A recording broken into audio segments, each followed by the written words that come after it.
No, keby sme na dnešnej hodine pokračovali v tom, čo sme začali tú minulú hodinu, keď sme boli pri tejto tabuli, tak sa zahráme bingo, ktoré vy poznáte.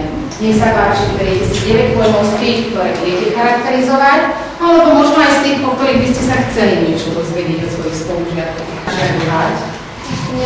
Poznáte princíp binga, ak vyťahnu vaše číslo, prečakajte, až budeme mať diagonálu, vodorovne, zlísle, prihlásiš sa, poviem bingo. Hej? Môže Juraj začať žrebovať. Prvé číslo, ktoré Juraj vyžrebuje, bude na hlas a bude to číslo 1, 2, 8. 1, 2 a 8. My už sme, vyber si pojem, ktorý budeš charakterizovať. Stavba močovej sústavy. Ja použijem pre stavbu močovej sústavy planetu vedomosti. Obličky.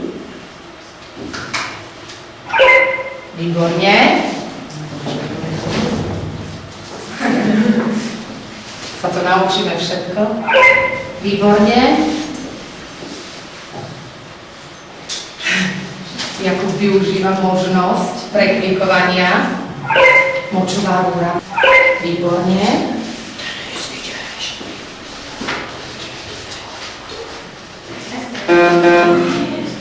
Denis sa pomýlil. Výborne. Výborne, Denis robil jednu chybu, hneď nám to povie, 5 mal správne, nakoniec počet chyb 1, ale nič sa nedieje, všetko sa ešte naučíme. Ja by som v tomto momente zostala pri tomto obličkovom teliesku. Pamätáte si, ako sme si nazvali iným názvom tento obličkový tubulus? Kristián, odvodný kanál. Výborne, odvodný kanálik.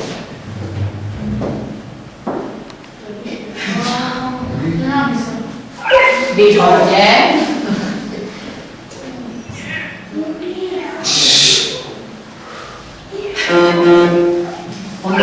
Ktorá ale podľa vás má určite zložitú stavbu. Jej čas už troška poznáte a my sa pozrieme na ňu bližšie z toho dôvodu, že toto je najdôležitejšia časť, ktorej sa ten moč tvorí. Klesné umiestnenie. Druhoformy sú umiestnené vo vnútrejšej oblasti obličky, známej ako obličková kôra. Voda s odpadovými nepotrebnými látkami odchádza odvodným kanálikom, prefiltrovaná krv odchádza tou odvodnou tepličkou. To sme... Sledujte, čo sa deje. Dostali sme sa k novému pojmu.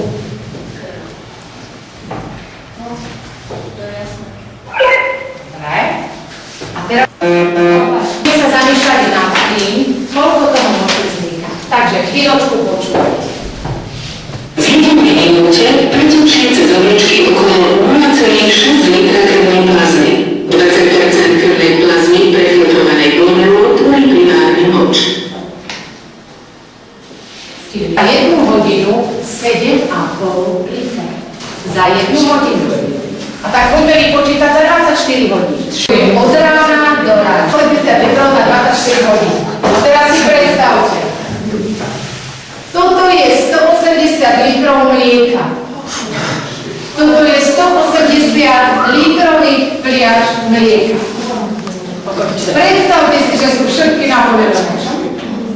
Toto moču vznikne za 24 hodín. Je to len primárne. Čo sa stane s týmto močom? Primárne moču za 24 hodín vznikne 180 litrov. Spätným stredávaním vody, látok v kanálikoch vám vznikne za 24 hodín iba 2 litre konečného moču. To bolo 180 litrov prvotného moču.